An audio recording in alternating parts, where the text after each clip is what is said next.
God be blessed and all of his people. And everybody said, amen.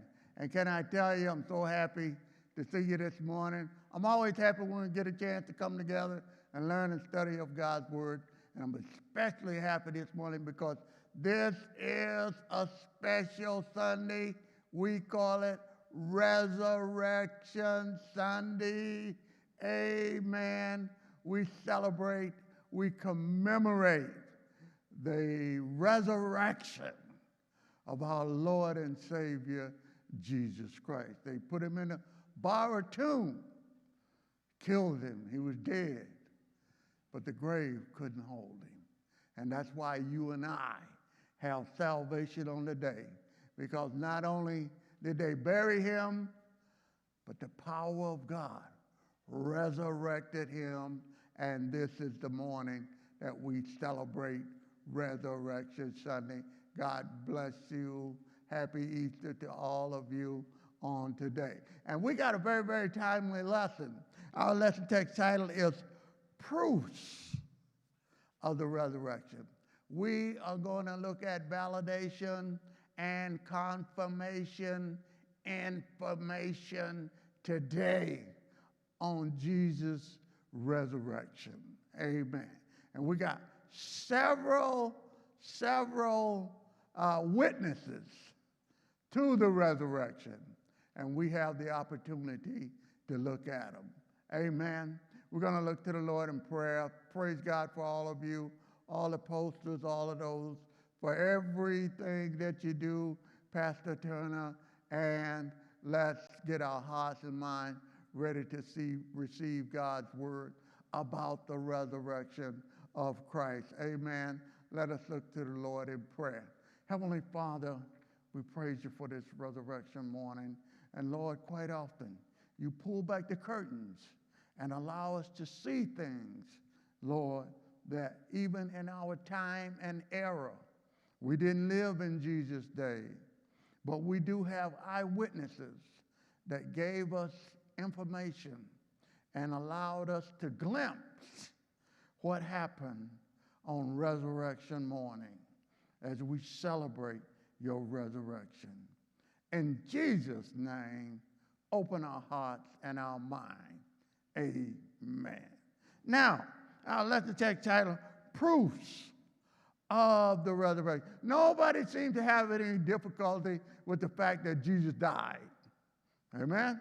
The problem comes in, was he indeed the Son of God? And did he indeed what?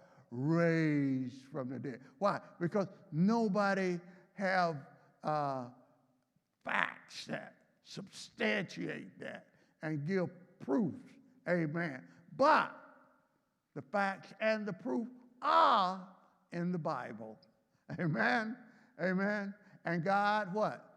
Penned those words hundreds, thousands of years before it ever even happened, that he would die and raise on the third day. And we have an opportunity to study and look at that in the book of Luke. Amen. Last chapter of the book of Luke here, chapter 24, and we're starting at verse 36. Amen. And just as we look at that, we're going to look at our first witness to the resurrection was who? None other than Jesus Christ himself. Are we in good company with Jesus? I know we're in good company with Jesus. So here we are now. And as they thus spake. Now that they are two disciples. They were the ones that we call the two disciples that was on the Emmaus road. Amen. And they were walking along, and who comes by? The resurrected Christ himself. And their eyes were foreign so that they could not recognize Jesus. Amen. And they were sad because what? He had been handed over to wicked and evil men, and he had been persecuted and died and put into a tomb. Amen. And there were rumors that he had been seen alive. and Jesus was right in their midst, but they did not know it. Amen. Am I telling you? What? Always be on your best conduct, your best behavior. You never know when Jesus is in your midst. Amen? First observation, amen, on this lesson. And we're going to look at it. And thus they spoke. As they were telling the other 11 disciples, now that had hurried back to Jerusalem, and they were telling the story of what happened as they walked down Emmaus Road, and how that they spoke with Jesus and declared, did not our hearts burn? Hello, when he talked with us about the word. And that Jesus would have went further, but they talked him into staying the night.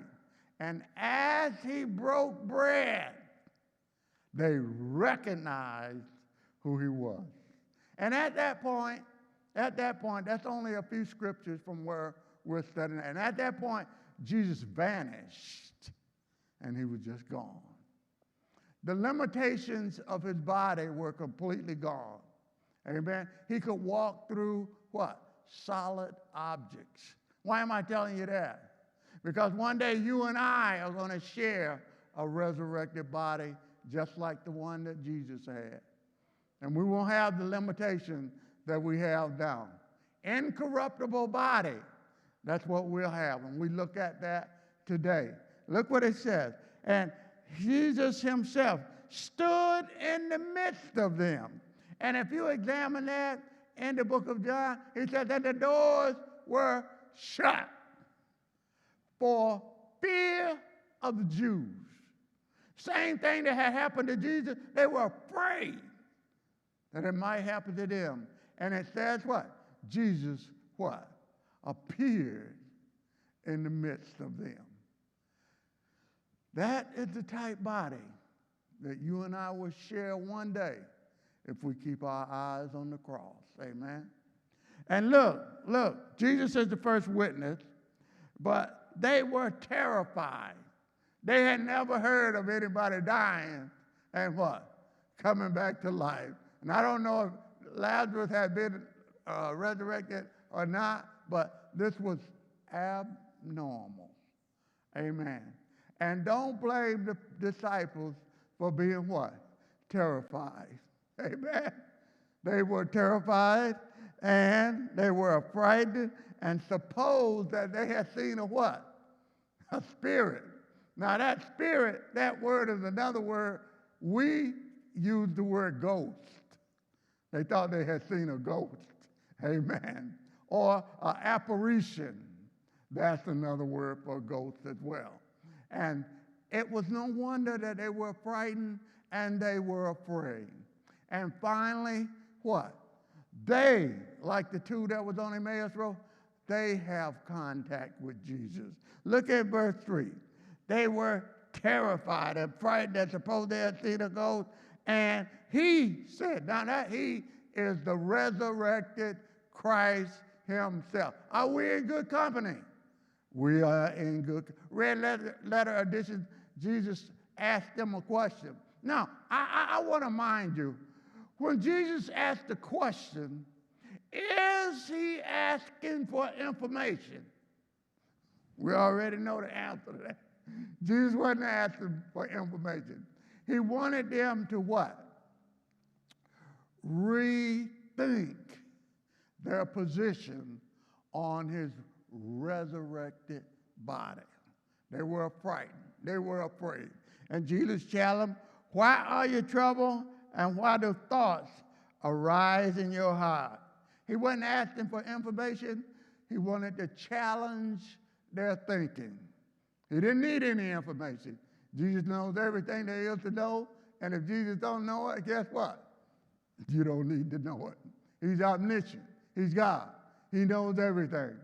And he came to prove a point that he had a resurrected body. And who was he proving it to?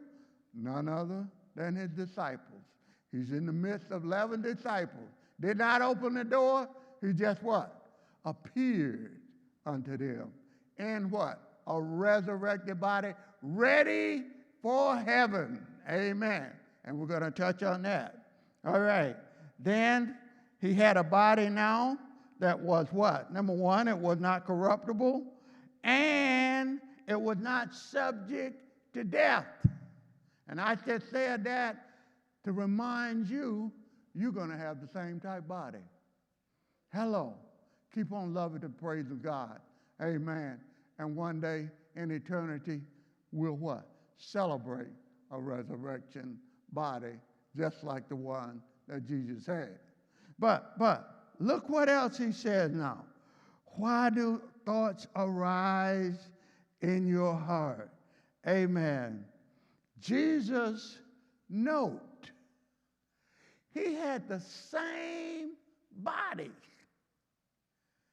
that he died with. Same body. He challenges in the next verse, look at my hands, look at my feet. Amen. Look at the wounds in my hand and in my feet. And Thomas even challenged him to thrust his hand in his side. And he wouldn't believe unless he did all of those things. What am I trying to tell you there? When you and I get to glory, we'll be able to recognize one another the same way that we do now. We'll have the same body that we got now. But we're going to note a couple of things on that as we move forward. Amen. And he said, look what he said. Behold my hands and my feet, that it is what? I myself. And don't forget, this red letter edition, Jesus is doing the talking. Hello. That's what you and I have to look forward to. And understanding that ought to what? Encourage us to live a what? More sincere and dedicated life for the Lord Jesus Christ. Amen? And he says, I myself, handle me and see. Was he trying to prove to them that he had a resurrected body? That's exactly what he was trying to prove. If anybody needed to be sure that he was resurrected from the dead, who would it should have been? The disciples. Why? They were the ones that was going to what? Carry on his mission. Amen. And Jesus spent what? Time proving to them. He even did the witnessing himself. He didn't trust anybody else to do. He what? Witnessed on behalf of his own self. Look at my body. Look at my hands. Look at my feet and see that it is me. Amen. Amen. Now, the Bible says our body is going to be changed. Amen. And that change carries the idea of what we call mysterious alteration. Amen. Amen. Now, there are a lot of ways that we're going to be changed, and we don't even understand it. Amen. We don't even know about it. Now, there are those who believe that Jesus should not have been able to walk through solid objects and appear in the midst of them without coming through the door. Hello. They don't know about the change that he had been through. And prior to that, when Mary Magdalene, and all the rest of them, when he appeared to them at the tomb, he said, touch me not. He says, what? I have not appeared to my Father yet. But look, in this particular narrative, he didn't say that. So now he has appeared to the Father, and now he has his what? Resurrected body. And Jesus was to be the what?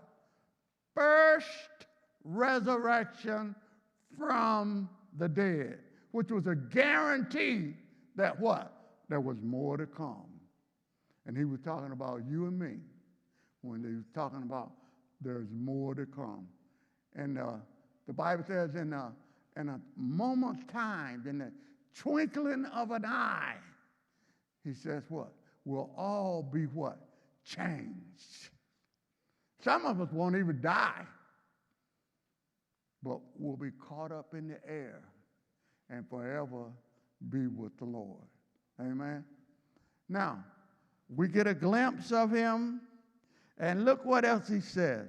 For a spirit have not flesh and bones. Now, notice what he did not say. He did not say a spirit have not flesh and blood. He said a spirit have not flesh and bone. That could be an indication of what kind of resurrected body we're going to have in the future. Flesh and bone. Because that's the type body that Jesus had. That's the one that you and it didn't have any limitations on it whatsoever. And he seemed to be able to go from what? One point to the other one in seconds. Amen. Amen. I don't know if you're looking forward to that, but I am. Hello. I'm not in a hurry to get my resurrected body, but I praise God for telling me what I got waiting on me. Amen. Amen. And I hope you do too. I hope you do too. Amen. Now, he's talking here, and he said, I'm flesh and bone. Proof that he's not a ghost. Amen. Ghosts cannot what? Tangible. You can feel them. Hello. A solid body. A ghost is what? A spirit. And that's how he's trying to prove that he's not a ghost. Amen. And then in the next verse, and when he had thus spoken, he showed them what? His hand and his feet.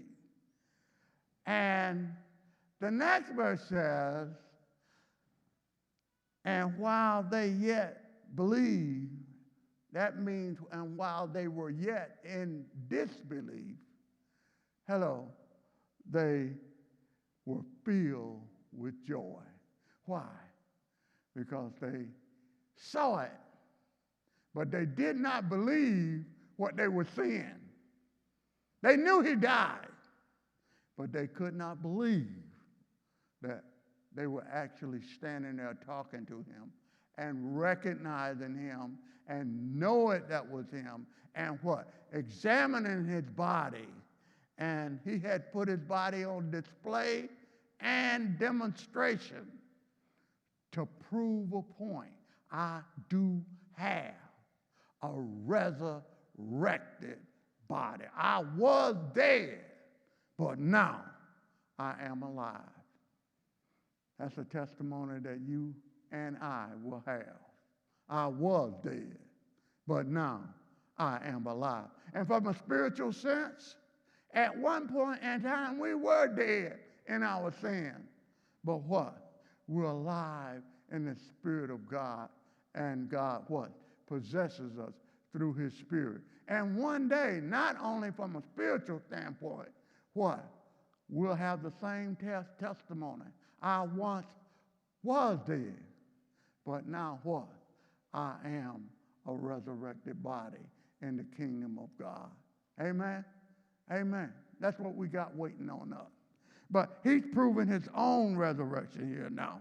And while they yet believed not for joy, they wondered and said unto him, and have ye any meat?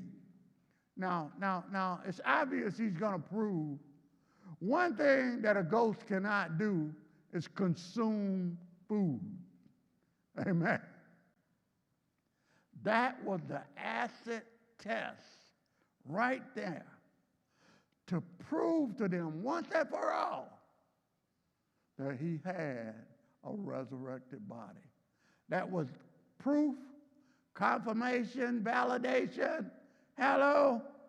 Amen. The grave claimed him. The grave claimed him, but it couldn't hold him. Thank God. And one day, the grave is going to claim every one of us. Amen. Once appointed a man to live, death, and the judgment. It's going to happen. But because of Jesus, firstborn from the dead, the grave not going to be able to hold us. Amen? Amen. Now. And what did they do? And, verse 42, and they gave him a piece of what? Boiled fish and what? Honeycomb. Now look at the next verse. They could have just blew this right off, but they didn't. Look what they put in there. They put some extra added details. Look what it says.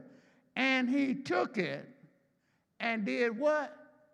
And did eat before them. That meaning all of them. Now, you and I didn't get to witness this firsthand, but we're listening to the testimony of eyewitnesses who were the what? The disciples.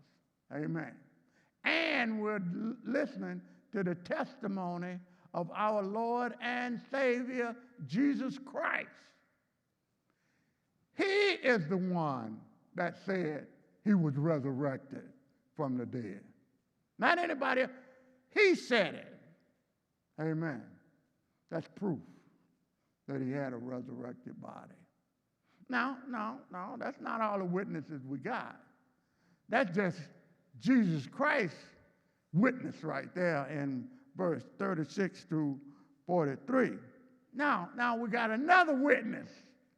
Hello. Who knows what the other witness is? Hello.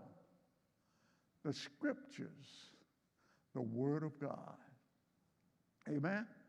Come on, let's take a ride here in the next couple of 3 verses, and we'll see what the scriptures say about a resurrected body of Jesus Christ. So now, and he said unto him, these are the words which I spake unto you when I was with you. Amen. Now, did they pay attention to him when he was on earth speaking? They were living with him, sleeping with him, talking with him. Did they pay him any attention? No. And we're guilty of the same thing sometimes. Matter of fact, they got so upset with Jesus for talking about he was going to be betrayed into the hands of sinful men and be killed and resurrected on the 3rd day. Peter got up and said, now look, we get tired of all this stuff you talking about, dying and people killing. We don't want to hear that no more. And Jesus said, Satan, get behind me. When God gives you a plan, understand this now. When God gives you a plan, he's always going to send somebody, and sometimes your closest friend, to try to talk you out of doing what you know God told you to do. Hello. You get all kind of negative and bad advice, even from those people that mean you well. Hello. I hope you heard what I said. Because everybody that comes up in your face laughing and grinning, they're not giving you good, sound advice. And sometimes you have to be like Jesus and say, hey, look here, Satan. And he called Peter looked Peter right in the face and said, Satan, because Satan had what? Possessed him to the point to try to keep Jesus from doing his God-given task. It was God's given task for him to what? Go to the cross and die and what? Be resurrected and pay the sin debt for all of humanity. Amen? Amen? Now that's the purpose for Christ's death. Amen. Look what happens. And then Jesus said, while I was yet with you, that all these things I told you, they had to be fulfilled. Everything in the scripture, everything in the Word of God, everything in the Bible that was prophesied years and hundreds and thousands of years about Christ in the Old Testament had to come true. And one of those things was the resurrection. That's what the Word of God says.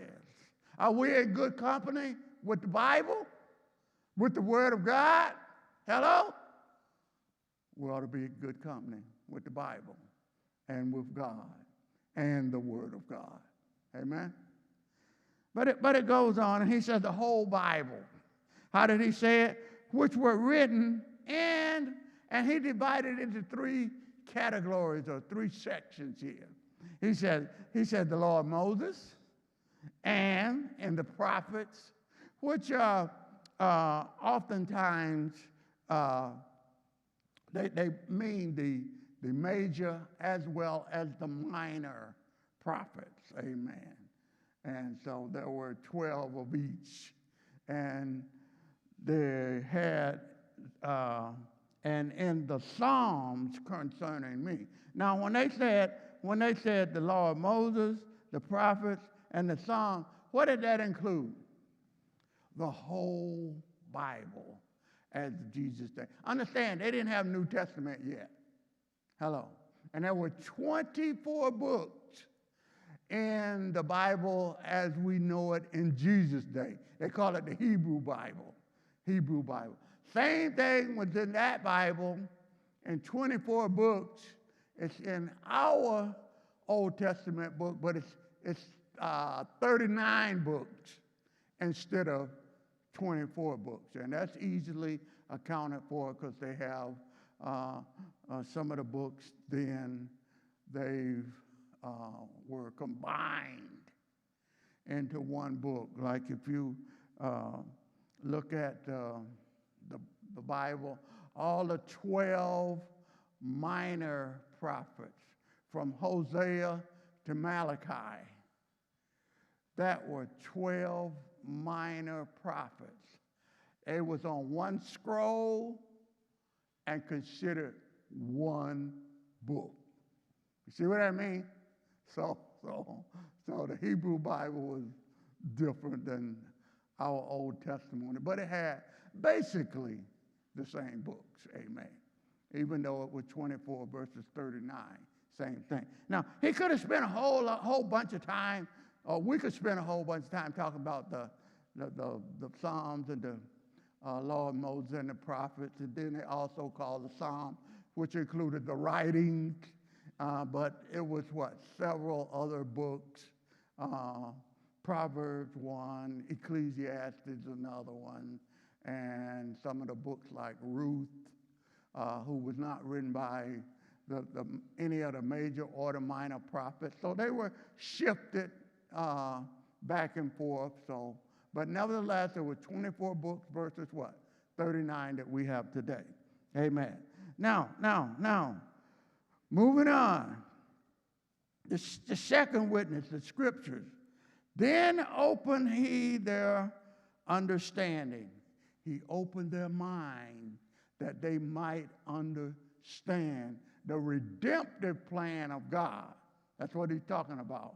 That they might understand the scripture. How would you like to have been taught by Jesus himself? Hello? Hello? He taught them. And he taught them what? His words, the scriptures. Amen. That's the second witness. Okay. And said unto them, thus it is what? Written. Now he's talking about the written Bible at that time.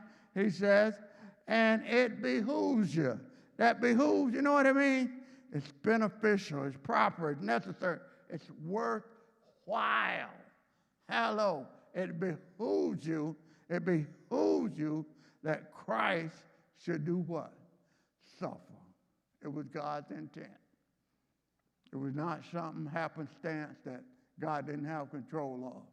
He had to suffer, And look what else the scripture said. Now look, same identical words that Jesus had already told him. He told him back in verse 7. Verse 7 of the same chapter. The words read identical. Right here. Look what it says. Christ to suffer, that means to die, and to raise from the dead on the what? On the third day. So the scripture validates, confirms that Jesus was to be what? Resurrected. Not only Jesus Christ's testimony himself, the scriptures confirm that he was what? Raised from the dead. And gave the exact day 3 days later. And I don't have to tell you, all night Friday night, all night Saturday, early, hello, Sunday morning, the rock got up out of the rock, amen, and rose from the dead. And we've heard it so many times. But hearing it is one thing, do you believe it? Hello, that's the main thing, the death, the burial, and the resurrection of Christ. Do you believe it? Hello. That's why the proof is here. Amen. The validation and the comfort from what? 2 different sources. Jesus himself and the Word of God. Now that's not all the witnesses we got. We got some more witnesses. We just getting started. Hello. All right. Now we're going to look at a third witness.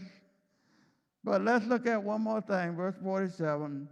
And repentance and remission of sin should be preached in his name among all nations, beginning at Jerusalem. Now, repentance gets you forgiveness. If you repent first, then the end result of you repenting of your sin is you get forgiven.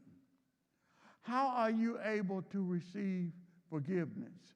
Because Jesus died for your sins on the cross. That's how you can get forgiven right now. Repent of your sin and what? Get forgiven. Why? Because Jesus died on the cross and paid the sin debt. It should have been you hanging on the cross. It should have been me hanging on the cross. But what? Jesus died in our stead. And after he died, what? God rose him from the dead. That's where the resurrected body comes in at. But now, we move on to verse 47. And the word should be preached in his name among what? All nations, starting at Jerusalem. Look at the work that the disciples had to do, and look at the battleground that they had to preach Jesus' death, burial, and resurrection. Amen. And we are an extension of the disciples, just like the disciples was an extension of Jesus' ministry, and they carried on where Jesus left off. In their limitations, in the thing that they what? Could do. But the thing I'm trying to tell you, we are extensions of the disciples. That's why God spent so much time with them, learning them, showing them, teaching them, so they could learn and show and teach what? Teach you and I. That's why we got the New Testament and the testimony of the Apostle Paul and Peter and John and James and all of their knowledge passed on to us in the New Testament. Amen. Amen. So that you and I could be followers and disciples of Christ just like they were. Amen? That's what it's about. Extending the ministry of Christ. Amen. Now, let's look at our third witness. Who's our third witness? Third witness, look what it says here. And ye are witnesses of these things. Now, who was he talking to? He was talking to the disciples. Whether they wanted it or didn't want it. Jesus said, it's too late now. You done spent 3.5 years with me. Hello, you're witnesses, and the implications is you're witnesses of two things. One, you witnessed the crucifixion. And two, you know that I got a resurrected body. It goes with the territory. Amen. And you're an extension of the ministry of Jesus. And number one, you know that he died for your sins on Calvary's cross. And number two, you know that the scripture said he was raised on the third day. And we have cleansing and forgiveness of sin because what? Because he died and because he rose again. Amen. Amen. Do you see that? That's the last couple of verses that we looked at. Amen. And we're talking about the witnesses of the disciples now. Amen. I didn't tell them that they were witnesses. Jesus was the one that appointed them to be witnesses. He said, even as my Father has sent me, he said, now I turn around and send you. Carry on my ministry. You know that I once was dead, but now I'm what? Alive forevermore. I've what? Paved the way and caused you to have what? A resurrected body waiting on you when you leave this old earthly place. Amen. Amen. Then he goes on, verse 49, and behold, I send the promise of the Father. Now, I told you from verse 48 and 49, it tells you that the disciples were witnesses. Amen. They were witnesses. And behold, I send the promise of who? My Father. And upon you, but tarry ye in the city of Jerusalem until ye be what? Endued with power. Now, we all know he was talking about what day? The day of Pentecost. Amen. They talked about that in the book of Acts, 2nd chapter, verses 1 through 4. A mighty rushing wind, amen, and tongues as of cloven fire lighted on each one of them.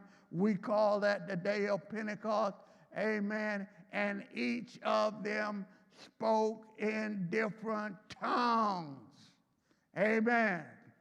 I know some of you don't like tongues, but I'm going to tell you one or two things about tongues. There's no language on this side of heaven that God didn't implement. And he didn't just start doing it here. He did it way back in the Tower of Babel. He separated the people because they wanted to build a tower all the way to heaven. Amen. And he says, the people are so smart. They can do anything. So God did what? Confused their tongue. All of the language, Japanese, Chinese, Philippine, whatever language, and there are hundreds, if not thousands of them. Amen. God is the author of every one. There's no such thing as unknown tongues. That's just a language that you did not learn. All of a sudden, you can just speak it.